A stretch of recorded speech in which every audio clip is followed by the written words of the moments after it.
You remember the book Freakonomics came out about 7 years ago, and it blended pop culture and economic theory. And what it did was predict traditionally non-economic subjects, and one of those subjects happens to be midterm elections. Well, now Freakonomics has been adapted for the big screen. Patrick Faris from POTUS sat down with producer Chad Troutwine and started asking about it. Specifically, first, what exactly is Freakonomics? One of the things that I tend to talk about is what Freakonomics isn't.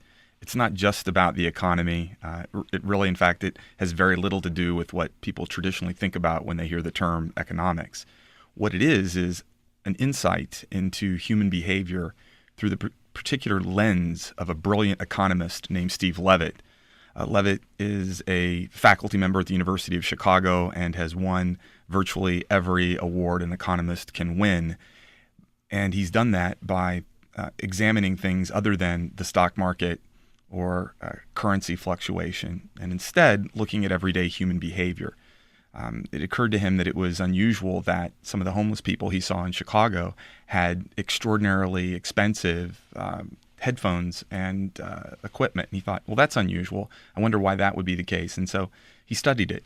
He wondered about the peculiarities of names and if they had an impact on someone's prospective job prospects or their academic prospects.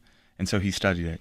Talk for a second, if you can, about you're talking about the different sort of scenarios or vignettes that are in the film. One of them that I thought was especially interesting was the sumo wrestling vignette. Can you talk about what that was and also how it relates to a character that pretty much all Americans know, Bernie Madoff? Alex Gibney, the Academy Award-winning director who tackled this segment of our film, lived in Japan. And he was always fascinated with Japanese culture, and so it was a natural that he direct it. Steve Levitt had, through his analysis and that particular lens, studying data, could evaluate what was going on in sumo wrestling, and it was as clear to him as anything that there was rampant cheating going on. And he could determine that based on the statistical outcomes and the likelihoods of the matches, and he could see there was match rigging. That became a very widespread scandal in Japan after Levitt's research came out. Because sumo wrestling is something that's supposed to be held above reproach. Is that correct? That's right. It's as deeply connected to Japanese culture as almost anything else. It takes on a kind of religious fervor. In fact, it's very tied to Shintoism, the most popular religion in Japan. It goes back a millennium. And for sumo to be challenged in this way, for it to be clear that there was cheating in something that the Japanese revere and hold so close to their own national identity, as you can imagine, created a tremendous amount of embarrassment and cultural angst. And I think with Alex, he was able to see that in many cultures, there are either experts or clerics or individuals who are held to a higher standard who have also betrayed the people who held them in such trust.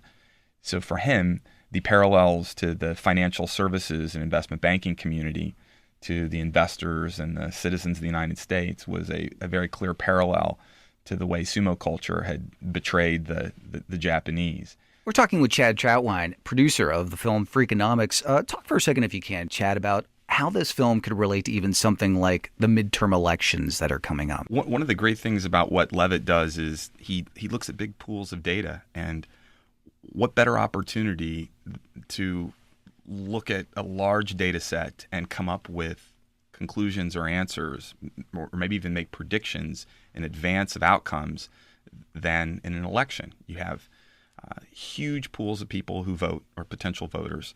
You get the data from early polling data based on how they suggest they're going to vote in elections. And then after elections, you can evaluate how things moved. It's not a coincidence that Nate Silver of 538.com, whose blog is now hosted on the New York Times, along with the Freakonomics blog, has worked with Levitt and Dubner along these same lines.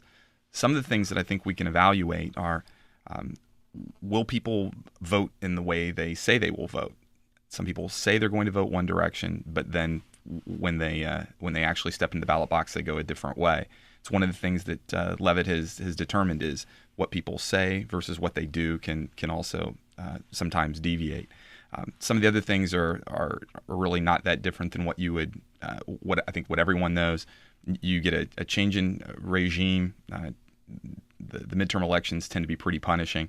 In that way, it's no different than 1982 for Ronald Reagan or 1994 for Bill Clinton. What I think the value in the sort of Freakonomics approach is taking a look at these big pools of data and seeing if something emerges. So I don't know if we have that yet. What Nate Silver does is he takes the big pools of data and makes a determination by combining many types of polls and coming up with a percentage chance of someone getting elected. With Freakonomics, we can do some of the same things. And so I think that for these midterms, one of the things that we can look for is there an opportunity to evaluate a data set and draw a conclusion? What I think could be even more interesting is once we have what will certainly be a big change, particularly in the Congress, will you have newly elected members who will look to try and shake up the different styles of policymaking by going to data rather than simply going to the polls or the polling data instead of looking at mathematical data. What kind of accuracy, or can you predict what kind of accuracy any of these polls, that Nate's using or that Freakonomics are using, will have? Well, that's where we get into the distinction. With Nate, he takes the different polls and will prognosticate about potential results, and he's done that with extraordinary accuracy. With Levitt, what he tends to do is take existing results, not what people suggest they'll do, what people actually do. And that's one of the classic axioms. It's what people would like to do versus what people actually do. And so with Freakonomics, I think it's a little better to take data, evaluate it retroactively, and then utilize that information to help us make better decisions going forward.